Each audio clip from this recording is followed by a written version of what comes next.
6월 첫째 주 중간 증시 일정입니다. 자, 지난주 금요일 뉴욕 증시는 하락 마감을 했습니다. 미국 노동부의 비농업 부분 일자리가 정말 충격적인 수치가 나왔습니다. 51만 7천 개가 증가했는데 이게 월스트리트저널 예상치 18만 개의 2.5배가 넘는 수치를 기록을 했죠. 그리고 실업률이 3.4%를 기록했는데 이게 예상치 3.6%를 하회하면서 1969년 이후에 54년 만에 최저 실업률을 기록을 했습니다. 보통 4% 미만이 완전 고용이거든요. 그러니까 미국은 노는 사람이 없어요. 완전 고용 상태입니다. 지금 완전 고용 상태가 무려 54년 만에 최저치를 기록했다는 겁니다. 아직도 기업들이 사람을 못 구해서 날린 상황이 온 겁니다. 네, 그 정도로 현재 미국의 탄탄한 고용 시장을 현재 보고 있는 거고, 여기에 따라서 뭐 바이든 대통령이 환호했다라고 말하지만 연준은 머리가 굉장히 아파지는 거죠. 지금 이 일자리가 급증을 하게 되면서 야, 이거 연준이 이거 지금 일자리가 지속적으로 확대가 되면은 결국 일자리가 많다는 건 사람들이 월급을 꾸준히 받는 거고, 특히 미국 같은 경우는 임금이 굉장히 높죠. 임금 상승률이 지난달에 7% 이상을 기록을 했는데 사람들이 임금을 받고 돈을 쓰면은 물가가 잡히지 않지 않겠습니까? 그래서 다시 한 번 더 인플레이션에 대한 우려가 촉발되고 있는 상황이다. 그래서 지금 미국 고용지표 발표한 다음에 패드워치의 이 다음 고용이 그 다음 금리 가능성이 5.25%까지 굉장히 높게 올랐어요. 지금 48%대 넘게 상승이 나왔습니다. 그 정도로 지금 미국의 임금이 굉장히 강하게 나왔다. 이게 연준이 다시 한 번 더 연속적인 금리 인상이라든가 아니면 5% 이상의 고금리를 장기화할 수 있는 변명이 될 수 있다는 거죠. 우리 고용지표 안 잡혔으니까 계속 5% 유지할래. 아무리 우리가 금리 올려도 고용이 너무 좋아. 고용이 좀 소비가 좋겠지. 이거 인플레이션 못 잡아. 우리 더 금리 올릴래. 할 수 있는 명분이 된다는 겁니다. 그 전까지는 연준이 이 고용의 목표치를 잡지 않았어요. 보통은 인플레이션, 물가에 먼저 이 초점을 맞추다가 이제 물가가 거의 잡히니까 이제 고용으로 넘어가는 건데, 이 고용은 정말 잡힐 생각이 없다는 거죠. 그래서 뉴스에 보면은 막 빅테크 업종들이 감산을 하고 감원을 한다고 나왔지만은 정말 일부 빅테크 업종들에 국한된 내용입니다. 여전히 중소기업들은 사람을 못 구해서 이제 난리가 난 상황이다. 사람들이 많이 물어보시죠. 왜 미국 이렇게 사람을 못 구하냐 했을 때는, 일단은 트럼프 대통령이 정말 강하게 대통령 시절 때 이 이민자에 대한 규제를 강화했고, 이로 인해서 미국은 이민자의 국가지 않습니까? 그 이민자들이 굉장히 많이 못 넘어온 상황이 5년 정도 지속되다 보니까 사람이 없는 거예요. 특히 미국인들 같은 경우에는 이런 비농업 부분에서 일하는 것보다는 뭐 서비스직이라든가 보통 이제 조금 더 빅테크 업종들, 그리고 뭐 IT 업종들, 우리가 흔히 이거 뭐 직업의 차이가 없긴 하지만은 약간 연봉이 많은 기업 쪽에 종사하다 보니까 서비스 업종들에 이제 미국인들을 구하기 많이 힘들어진 상황이란 겁니다. 그 정도로 미국의 이러한 고용은 여전히 강하다. 그래서 다시 한 번 더 좀 우리가 기대했던 연준의 금리 속도로는 약간 브레이크가 걸릴 가능성이 높다라고 보시면 될 것 같습니다. 그래서 뭐 관련된 내용들은 뭐 꾸준히 말씀을 드리겠지만은 단기적으로 너무 시장이 환호했던 것보다는 어느 정도 찬물을 끼얹을 수 있는 고용지표가 나왔고, 자, 이로 인해서 우리는 뭐를 더 중요하게 생각하겠습니까?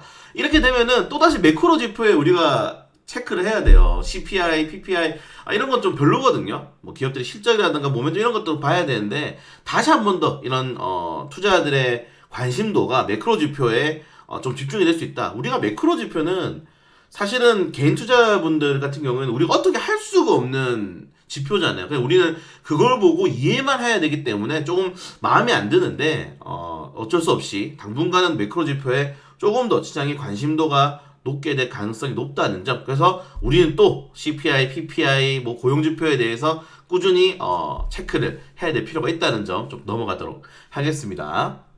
자, 그리고 제외하고는 챗 GPT 이슈가 어마어마해요. 지금 이 2달 새에 하루 사용자가 지금 거의 뭐 1,000만 명. 그래서 2달 새 1억 명 정도가 확산이 됐다고 합니다. 이 커져가는 사람들의 이 확대성이. 그렇기 때문에 이번에 마이크로소프트에서 테스트 버전 7, 8달러짜리 이 회의용 버전을 내놓고, 이게 좀 괜찮으면은 20달러, 한 24,5천원짜리 유료 버전을 내놓겠다고 이제 선포를 한 상태죠. 그렇기 때문에 마이크로소프트뿐만 아니라 지금 구글이라든가 다른 여러 이제 뭐 아마존까지 지금 뛰어든다고 하죠. 많은 이 빅테크 기업들이 챗봇 챗 GPT 관련된 이런 우리가 흔히 말하는 특이점에 비슷한 이 AI 이 정보 서비스를 내놓을 가능성이 매우 높아지고 있다는 점. 지금 우리나라도 네이버도 지난주에 네이버도 한국형 챗 GPT를 내겠다라고 또 발표한 만큼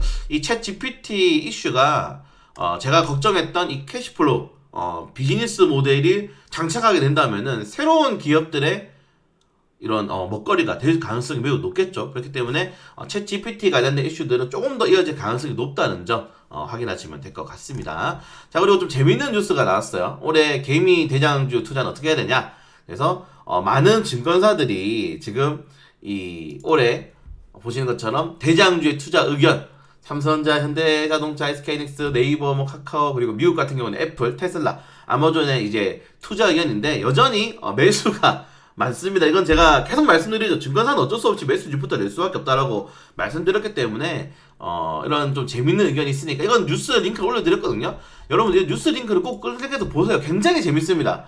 이런 것도 화장실 가서 한 번씩 보시면 돼요. 화장실 가셔가지고 내용도 안 길어요. 그래서 과연 이 증권사들이 어떤 식으로 생각하고 왜 그런 이 결과값이 나오는지를 확인하셔야 됩니다. 물론 저는 증권사의 이런 리포트에 대해서 굉장히 회의론적이지만은 여러분 개인 투자자 같은 경우에는 내가 가진 종목들이 여기 대부분 있잖아요. 개인 투자들이 가장 많이 가진 주식들이 삼성전자, SK하이닉스, 네이버, 카카오잖아요. 그래서 이런 종목들을 보유하고 계신 분들은 꼭 보셔야 된다.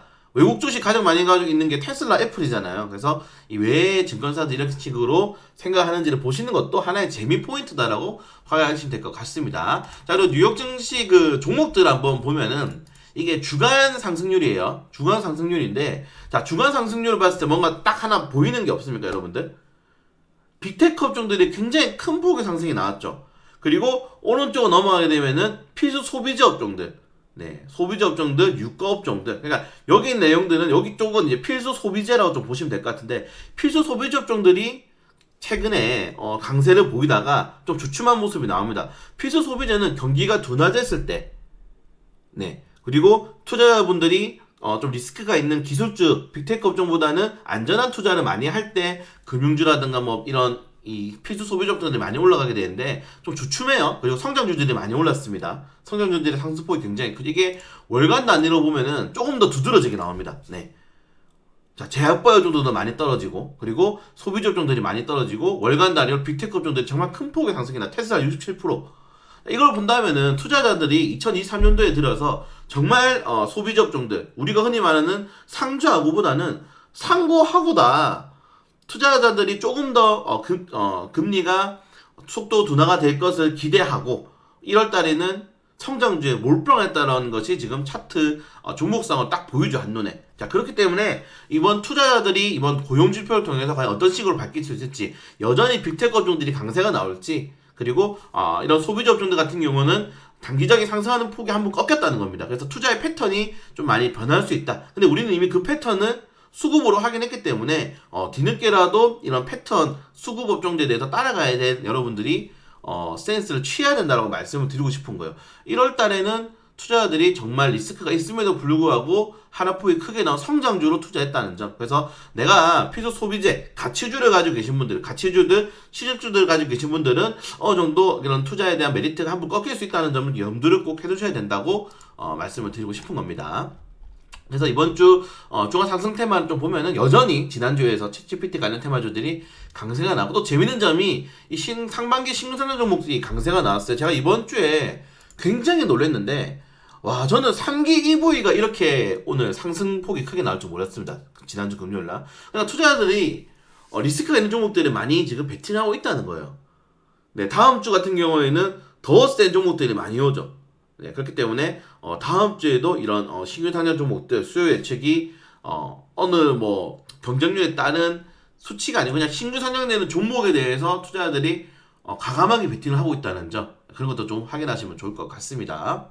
그러니까 이렇게 생각하시면 돼요. 이제 최저치 지표가 3기 EV였는데 3기 EV도 20%대 강세가 나왔어? 이거는 그냥 신규 상장하면은 다 들어가는 겁니다. 자, 그렇기 때문에 저희가 이제 광쌤의 이제 공모 관련된 이슈를 새롭게 컨텐츠로 내보였던 거죠. 그래서 관련된 내용도 좀 잘 확인하시면 좋을 것 같고, 관련된 이슈들. 그래서 이제 우리나라 기업도 여기 많이 뛰어들기 때문에 챗 GPT 관련된 이슈들은 조금 더 가능성이 높다는 점. 자, 그리고 메타버스 이슈가 다시 한번 나왔어요. 삼성전자가 퀄컴과 구글과 손잡고 이제 XR 혼합 현실 제품을 만들기 위한 뭐 동맹을 구축했다라고 이야기를 했는데, 사실 이제 XR기가 이번에 애플이 하반기로 밀렸죠. 그렇기 때문에 단기적으로 크게 조정이 나왔다가 다시 올라가고 있는데, 결국 투자 심리를 일으킬 수 있는 건 지금 두 가지밖에 없습니다. 뭐겠습니까? 정부 정책, 정부가 돈을 내려주는 기업, 그 업종들, 그리고 기업들의 투자들, 기업들의 투자들이기 때문에 기업들이 생각해보세요. 이제 XR기기라든가 챗GPT라든가 이런 업종 로봇기기라든가 이런 것들은 성장주죠. 단기적인 기술주입니다. 기술을 개발하는데 돈이 많이 필요하고 그 성장의 시장을 잡기 위해서 많은 마케팅 비용과 기술 개발 비용이 들어가는 비용에도 투자한다는 것은 약간 제가 말씀드린 것처럼 이런 기업들이 성장주에 돈을 넣는다는 것은 개인 투자들도 이 빅테크나 성장주들의 돈을 넣을 가능성이 크다는 거죠. 이런 것들을 본다면은 기업들의 트렌드도 조금 더 공격적으로 바뀌고 있지 않나라고 생각이 됩니다. 그리고 중간 상승 종목들 코르 모빌리티 재상장 이후에 크게 상승했고, 그리고 미래에너지 뭐 개별적인 이슈로 상승했는데, 여전히 강세가 나오고 있는 이 증권형 토큰 이슈들, 그리고 KTCS, KT그룹주들 많이 올라갔죠.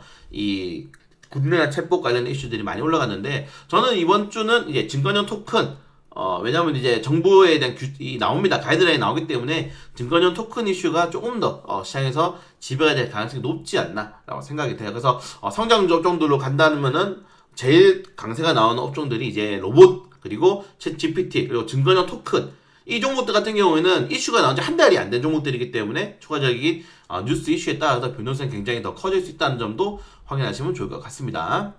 개별적인 이슈도 한번 체크해 보시면 좋을 것 같고, 자, 그리고 뉴스들을 한번 보면 좋을 것 같은데, 크게 이제 이번 주에도 시장을 뭐 뒤흔들만한 이슈는 없어요. 개별적인 이슈가 근데 굉장히 많습니다. 개별적인 이슈들, 공모 청약이나 신규 상장이 굉장히 많죠. 그리고 대여, 꼭 우리가 따상할 가능성이 매우 높은데 이 스튜드 미르에 대한 이 신규 상장 좀 기대해볼 가능성이 매우 높고요.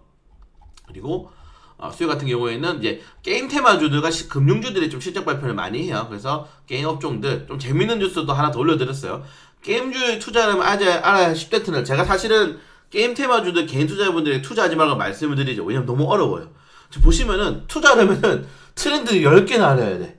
그럼 이거를 시간 내서 내가 공부를 하고 내가 그 게임 투자한 기업이 여기 트렌드에 적합이 되는지를 봐야 되는데, 게임 업종들은 그래도 개인 투자가 굉장히 어려운 주식입니다. 이런 것들을 여러분들 좀 체크를 해주시면 좋을 것 같고, 자, 그리고 꿈비도 신규 상장을 하는데, 공모가를 꿈비가 굉장히 낮췄기 때문에 이런 것들에 대한 기대감도 가져갈 수 있다. 근데 기업에 대한 좀 모멘텀은 그렇게 좋지는 않습니다. 근데 반려동물 용품, 저는 반려동물 사업을 한번 하고 싶기도 하거든요. 그래서 반려동물 관련된 이슈는 사실 지금 우리나라가 뭐 반려시장이 굉장히 커지고 있잖아요. 거기에 대한 뭐 좀 관점으로 본다면은 나쁘지 않을 것 같긴 해요. 그래서 이번 주에는 옵션 만기에 있다는 점도 확인하시면 좋을 것 같고요.